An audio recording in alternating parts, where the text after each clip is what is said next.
اللہ کے حبیب نے منع فرمایا، فرمایا کوئی اونچا اللہ اللہ نہ کرے، جب کوئی نماز پڑھ رہا ہو سو رہا ہو تو اس کے سامنے اونچا ذکر نہ کرو۔ کہتے میں ایک دن اونچا اونچا ذکر کر رہا تھا، اونچا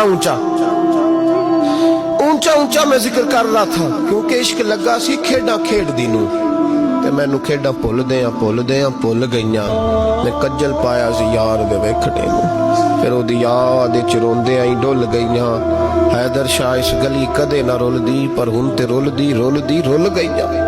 کہتے میں اونچا ذکر کر رہا تھا تو حضرت عمر فاروق رضی اللہ تعالیٰ عنہ نے ڈانٹ دیا، فرمایا تجھے نہیں پتا حضور نے منع کیا؟ تو عمر نے ڈانٹا تو میں چھپ کے بیٹھ گیا کونے میں۔ حضور آئے نا نماز پڑھانے تو محبوب نے پتہ کیا وہ عبداللہ کدھر ہے؟ کہتے میں کونے میں تھا، حضور نے فرمایا کیا ہوا؟ تو میں رو پڑا، میری عزت بڑی تھی نا مدینے میں، کبھی کسی نے کچھ نہیں کہا تھا۔ نبی کریم نے فرمایا کیا ہوا؟ عرض کی حضور کچھ نہیں۔ پھر بھی بتاؤ؟ کہتا میں رو پڑا، میں نے کہا یا رسول اللہ میری غلطی تھی تو سیدنا فاروق اعظم نے ڈانٹ دیا ہے۔ فرمایا ہوا کیا؟ یا رسول اللہ میں اونچا ذکر کر رہا تھا، اور بات بھی ٹھیک ہے، کچھ لوگ قریب نماز پڑھ رہے تھے، حضرت عمر نے منع کیا، نبی کریم علیہ السلام نے فرمایا بلاؤ نہ ذرا عمر کو۔ خود قانون حضور نے بنایا ہے کہ اونچا ذکر نہ کرے جب کوئی نماز پڑھ رہا، بلاؤ نا عمر کو۔ جناب عمر آئے تو حضور نے فرمایا عمر میرے عبداللہ کو کوئی نہ ڈانٹے، کسی ان پڑھ سے، کسی دیہاتی سے، کسی بھولے سے انداز دیکھے حضور کا، اسے کوئی نہ ڈانٹے۔ پھر حضور نے فرمایا تمہیں پتہ ہے یہ میرے لیے کتنی تکلیفیں برداشت کر کے آیا؟ صحابہ فرماتے ہیں یہ خوش نصیب ہے جس کی روح بھی محبوب کے ہاتھوں میں نکلی۔